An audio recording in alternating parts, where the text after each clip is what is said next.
Sa nakaraan ng ating video, ay sinabi nga ni Fuyao na sapat na ang kanyang mga nakita, kung saan ay agad din niyang inutusan ang kanyang mga juwa o tauhan, upang umatras na kung kinakailangan. Kaya naman agad ding ipinag-utos ng lalaking ito ang kanilang pag-atres, pero dapat nga daw ay hindi sila mapansin ng lalaking kalaban ni Chaos, dahil kailangan nilang magsakripisyo ito, upang tumaas ang chance nilang makatakas. Pero agad nga din silang napansin ni Chaos, kung saan ay bahagya ding nag-loading ang kanyang utak, habang tinatanong kung bakit sila lumalayo sa kanya, at kung ang ibig daw bang sabihin nito, ay natapos na niya ang misyon na binigay sa kanya ng ating bida, napigilan silang makalapit sa Royal Capital o Inner City. Pero bigla nga din niyang naisip, na maaari daw silang umatras ngayon, pero pwede nga din daw ulit silang bumalik sa hinaharap, kaya naman mas mainam nga daw kung wasaki na lang niya ang kanilang mga barko. At malamang nga din daw, nabibigyan pa siya ng extra rewards ng ating bida pag nalagpasan niya ang inaasahan ni Shu, kaya naman agad siyang lumipad patungo sa mga barko, kung saan ay iniwan na lang din niya ang lalaki na kanyang kalaban. Habang ang lalaki naman ay napapatanong kung talaga daw bang umaatres na sila, at malamang nga daw na nakatanggap sila ng utos mula sa Celestial Emperor na si Yu Fuyao, pero hindi man lang daw ito sinabi sa kanya. Kaya malamang daw na ang Empress nilang si Yu Fuyao, ay nais siyang makapag-buy time para sa kanyang mga kasamahan, at para makalayo at makatakas sila mula sa dragon. At dahil malamang sa ganun nga daw ang nais ng kanyang Empress, ay agad nitong tinawag na demonyong dragon umano si Chaos, at sinabi na hindi niya haayaan si Chaos na makalapit sa ibang barko, kasabay ng kanyang paggamit sa abilidad niya upang atakihin si Chaos, na sinabi lang naman na nakakairita umano siya. Pero ang pagbukas nga ng bibig ni Chaos, ay sinamantala ng lalaki upang makapasok ito sa loob ng kanyang katawan, kaya naman masyado ang gulat ng dragon ng ating bida. At matapos nga niya itong malunok, ay agad siyang napapatanong kung ano ang jin gawa ng lalaki, at kung inaalay na daw ba niya ang kanyang sarili kay Chaos, na naisip na mukhang mabait naman daw pala ang lalaki. Pero mukhang ang mathematics at iniisip nga ni Chaos, ay hindi tumutugma sa pagnanais o nais gawin ng lalaki, at dahil hindi siya si Einstein, ay naging 3 ang kasagutan sa 1 plus 1. Samantala sa loob nga ng katawan ni Chaos, ay iniisip ng lalaking ito na masyado umanong matigas ang balat ng dragon, kung saan matapos ang kanyang mga pag-atake ay hindi man lang niya ito nagalusan.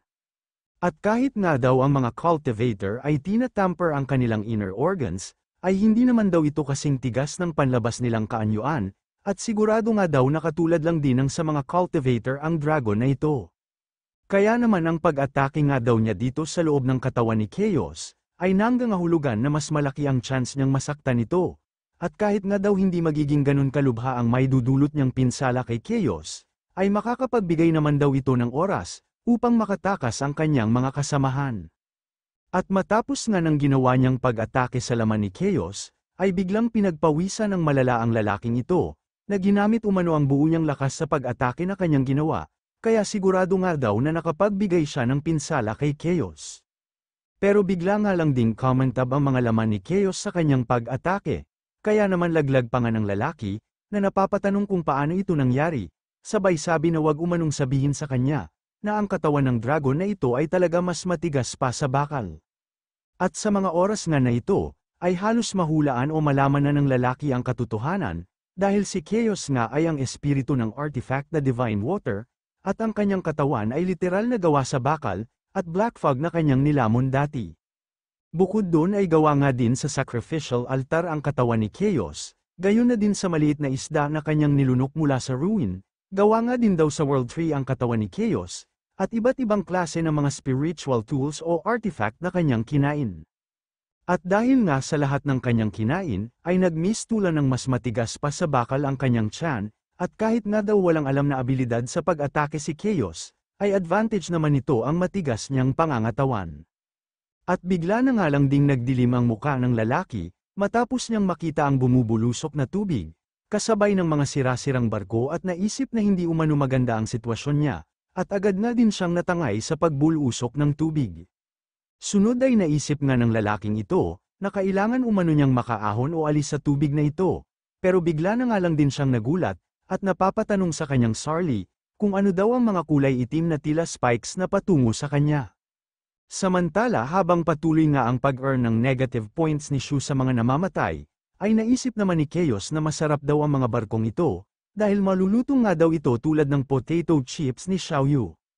Habang ang mga juwa naman ni Yu Fuyao, ay agad na iniwan ng mga sundalo ng noble family ng East State, at sinabi na wala na umanong pag-asa pa kung mananatili sila dito, kaya naman mas mainam kung mauna na silang tumakbo,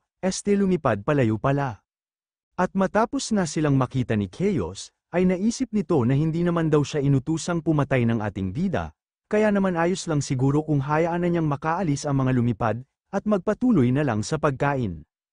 Hanggang sa napansin nga din niya ang isa pang barko, kung saan ay masyado nga ang galit at pag-iyak ng lalaking ito, dahil ang mga juwa nga daw ni Fuyao, ang pumilit na magtungo sila sa digmaang ito, pero ngayon ay iiwan lamang pala sila.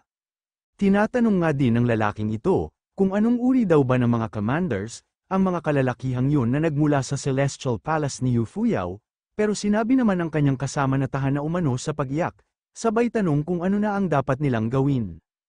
At bigla ngang may naglabas ng balista, kasabay ng pagtatanong kung ano pa nga ba ang dapat nilang gawin, dahil nasa palubog na nga daw silang barko, at ang katubigan ay teritoryo din ng halimaw, kaya naman wala na silang matatakbuhan. At dahil doon ay mas mainam nga daw, kung mamatay na lang sila ng may dignidad, sabay utos na pakawalan ang mga palaso, at inatake nga nila si Chaos gamit ang malaking palaso, na nag-bounce back naman, kaya sinabi ng lalaking ito, na I'll just touch myself na lang. Agad na nga lang din silang napapatanong, sa kung saan umano nagmula ang dragon na ito, at kung kailan pa daw nagkaroon ng ganitong nilalang sa Looniverse. At dahil nga sa patuloy nilang pag-atake, ay napapatanong naman si Chaos sa kanyang sarili, kung bakit daw kaya ang mga taong ito ay nais pa din siyang labanan, kahit alam naman nilang hindi sila mananalo, sabay sabi na hindi niya umano maunawaan ang mga mahihinang nilalang.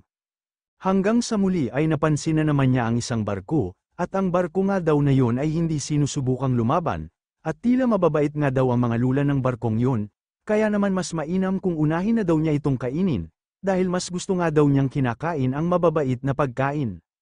At bigla nga ding nanlaki ang mga mata ni Chaos, matapos makita ang mga cultivator na ito na unti-unting nagbabago ng kaanyuan, at dahil nga sa amoy ng mga ito, ay naisip ni Chaos na hindi umano pamilyar sa kanya ang itsura nila, pero ang katawan nga daw niya, ay tila sinasabi na pamilyar itong pagkain sa kanya.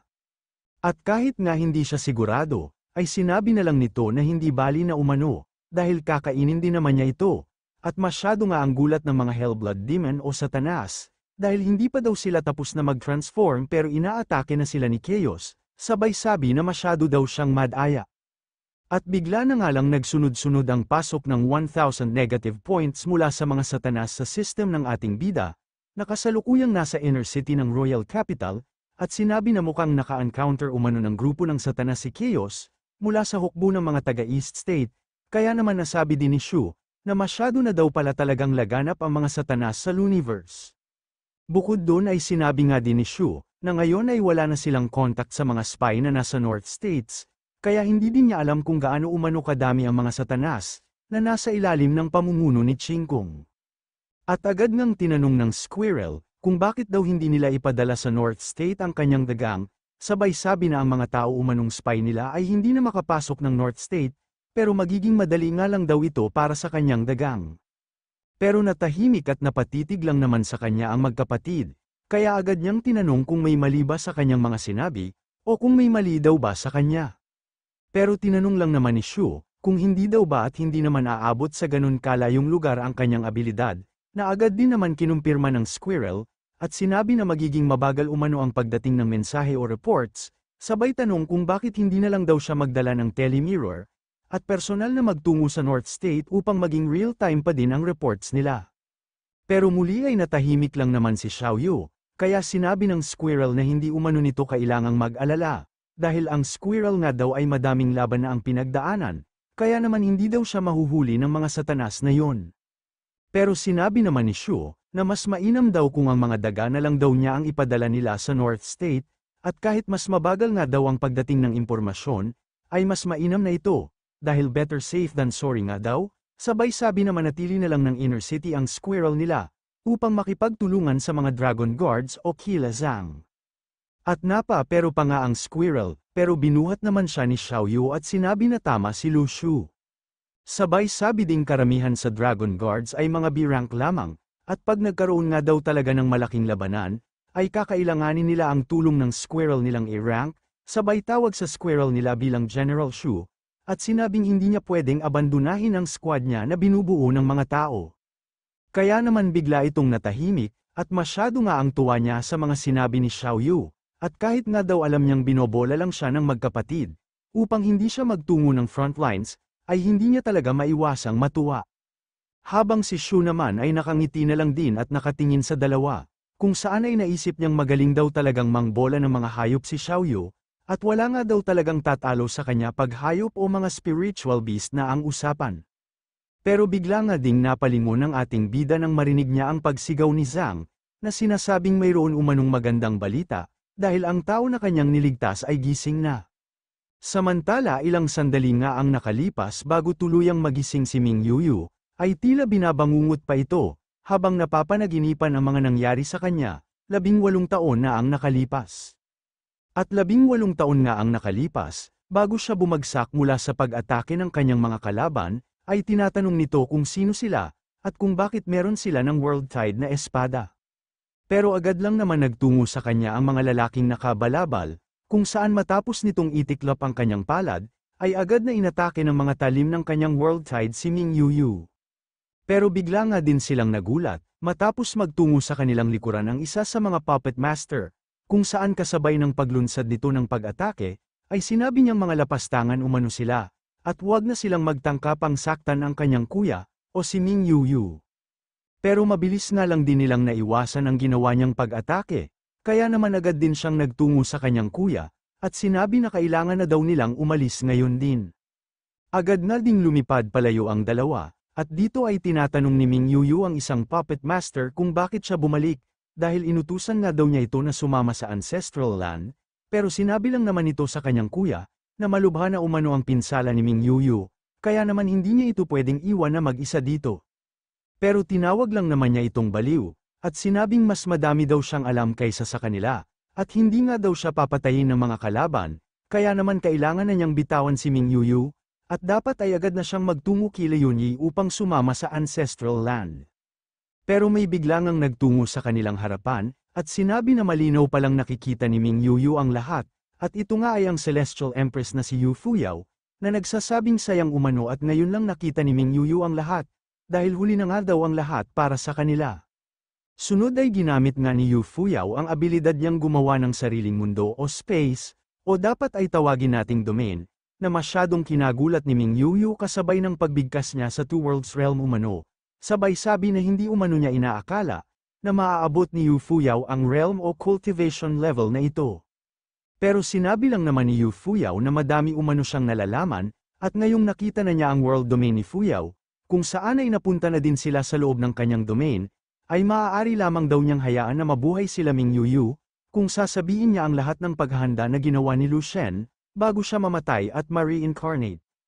Pero tinulak nga lang ni Ming Yuyu ang isang puppet master, at sunod ay kinain nito ang isang tableta, kung matapos niya itong kainin ay agad na nag-umapaw ang kanyang kapangyarihan. Agad na din niyang tinipon ng superpower sa kanyang paligid, at sinabi na ang mga puppet masters umano, ay kailanman hindi pagtataksilan ng hari, kasabay ng isang malakas na pag-atake nito patungo kay Yu Fuyao. Pero ginamit lang din naman ni Yu Fuyao ang kapangyarihan ng kanyang world domain, at habang naghahanda nga ito sa pagtama ng pag-atake ni Ming Yuyu, ay agad naman itong hinagis ang isang bagay sa isang puppet master, at sinabing seluhin umano ito ni Qing Wu. Na matapos masalo ang hinagis ni Ming Yuyu sa kanya, ay agad siyang napunta sa labas ng domain world ni Yu Fuyao, na napapatanong naman kung isa daw ba yung teleportation tool, at hindi nga daw niya inaasahan, na ang teleportation tool na yun ay maaaring nilang magamit, upang takasan ang domain ng isang makapangyarihang tao na tulad niya. Bukod doon ay sinabi nga din ni Yu Fuyao, na mukhang madaming paghahanda nga daw talaga ang ginawa ni Lu Shen, at mukhang madaming magagandang tools o bagay nga daw ang tinago sa kanila ni Lu Shen. Habang si Ming Yuyu naman, ay naisip na ang kanilang hari nga daw, ay nag-iwan ng ilang special tools o teleportation tools sa kanila, na maaari lamang magamit ng isang beses. At iniwan nga daw ng hari ang mga ito sa kanila, upang makatulong sa pagpunta nila sa ancestral land, at para makumpleto ang kanilang misyon, Gayon na din sa pagtipon ng kanilang puwersa, pero hindi nga daw niya inaasahan na ang binigay sa kanya ay magagamit na niya dito. Pero matapos ngang makalapit ang pag-atake ni Ming Yuyu kay Yu Fuyao, ay ginamit lang naman ito ang kanyang daliri, upang sanggahin o pigilan ito, sabay gamit din sa kanyang abilidad, at pinaluputan nga niya ang buong pag-atake ni Ming Yuyu sa kanya. At matapos nga ng ginawa ni Yu Fuyao, ay biglang nagkaroon ng isang malakas na pagsabog sa lugar, kung saan matapos ng naganap na pagsabog, ay sinabi nito na tutal ay ayaw daw sabihin ni Ming Yuyu ang kanyang mga nalalaman, ay mas mainam kung iwan na lang nila ang kanilang mga buhay sa lugar na ito. Agad nga din niyang inutasan ang kanyang spiritual beast, upang mabilis na magtungo kay Ming Yuyu at atakehin ito, pero muli ay ginamit nga ni Ming Yuyu ang kanyang abilidad, upang atakehin si Yu Fuyao bago pa siya tuluyang malapitan. Muli ay nagkaroon nga ng pagsabog matapos magsalpukan ang kanilang pag-atake, at dito ay agad ding nakita ni Yu Fuyao, na mabilis nagtungo sa kanya si Ming Yuyu upang maglunsad ng surprise attack. Pero bago pa nga tumama ang pag-atake sana ni Ming Yuyu kay Yu Fuyao, ay ginamit naman niya ang kanyang abilidad upang mabilis na paluputan si Ming Yuyu.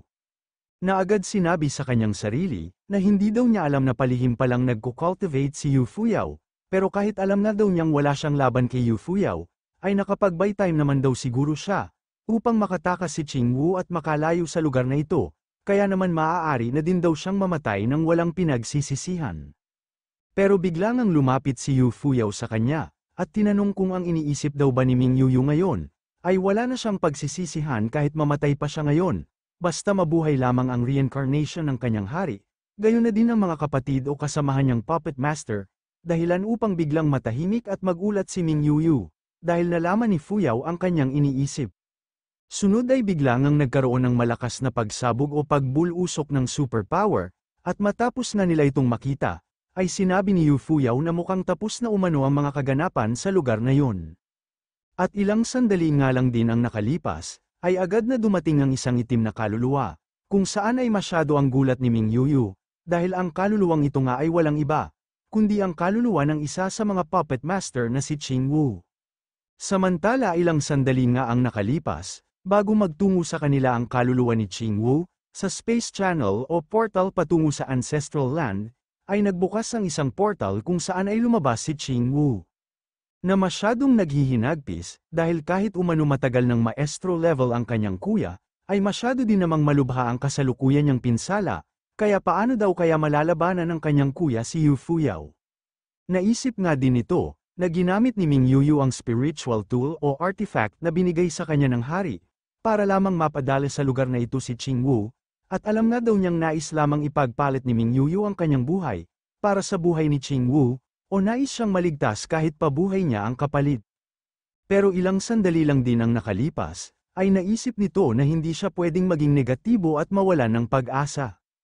At habang tinitipon nga niya ang kanyang superpower, ay naisip nito na lahat umano ng sinasabi ng kanilang kuya ay totoo, at dahil nga daw sa sinabi ni Ming Yuyu na hindi siya papatayin ng mga kalaban, ay sigurado umanong hindi nga siya mamamatay. At dahil nga daw sa nagbukas na ang portal, ay malamang na sila Yunyi at iba pa, ay nakarating na sa Ancestral Land kasama ng kanilang bagong hari. At dahil sa wala naman daw mga kalaban sa paligid niya ngayon, ay masasabi niyang ligtas daw siyang pababain ang kanyang cultivation sa Stage 2, para makasunod na din siya kila Yunyi sa Ancestral Land, upang masabi o maipaalam na din sa kanila ang mga kasamaan na ginawa ni Fuyao, at matapos nga daw magising o awaken ang bagong hari, ay ililigtas nila si Ming Yuyu. Pero bigla nga siyang may narinig na tinig, kung saan ay sinabi nito na tanging mga Stage 2 cultivator lamang ang nakakadaan sa Space Channel o portal, at ang rules nga daw na nilagay ng haring ito, ay tila isang katangahan lamang. At masyado nga ang kanyang gulat, dahil sa pagdilat niya ng kanyang mga mata, ay napalibutan na siya ng kanilang mga kalaban na tumatawa. Dito ay sinabi pa nga ng isang ito, na malamang umano sa hindi inaasahan ni Lu Shen, na ang rules na nilagay niya sa portal upang magtungo ng Ancestral Land, ay maaaring maging dahilan ng kamatayan ng kanyang mga tapat na tagasunod. Matapos nito ay agad ngang sinipa sa likuran ng isa si Ching Wu, habang ang isa naman ay hinawakan ang kanyang damit upang ihagis, at sunod-sunod pang ang pag-atake ang kanyang natanggap, hanggang sa tuluyan siyang sipain pababa sa kakahuyan at umusad, hanggang sa siya ay mawalan ng malay. Muli ay tinadyakan pa nga ng isa ang kanyang dibdib, at sinabi na sayang umano at nasira na ang kanyang cultivation, o bumaba na sa B-rank ang cultivation niya, dahil kung hindi nga daw, ay maaaring siya ang gawin nito na kauna-unahan niyang tagapagsilbi. Pero natawa lang naman si Ching Wu, at sinabi na talaga daw palang hinintay nilang mapababa niya ang kanyang cultivation, bago siya lapitan ng mga ito, sabay sabi na walang hiya daw talaga itong si Luo Luor. Pero tumawa lang naman ito ng malakas, at tinanong kung talaga daw bang sinabi niya na siya si Luo Luor, sabay sabi na maging si Master Ching Wu daw pala, ay iniisip na siya si Luo Luor at muling ay tumawa ng malakas. Agad na din itong tinanggal ang kanyang balabal, kaya naman masyado ang gulat ni Ching Wu, na napapatanong kung paano ito nangyari, dahil ang nasa kanyang harapan nga ay kamukha ng kanyang hari, o ang inner demon ng hari. Na agad ding ginamit ang kanyang abilidad, upang palabasan sa katawan ni Ching Wu ang kanyang kaluluwa, kung saan ay agad ding nagkaroon ng isang pagsabog, at matapos nang mawala ng unti-unti ang usok mula sa pagsabog, ay makikita na natin ang kaluluwa ni Ching Wu, at sinabi nga ng inner demon na binalik umano niya sa dati ang cultivation level nito, gamit ang soul orb niya, sabay utos kay Ching Wu na magtungo sa kanyang big brother upang magpaalam.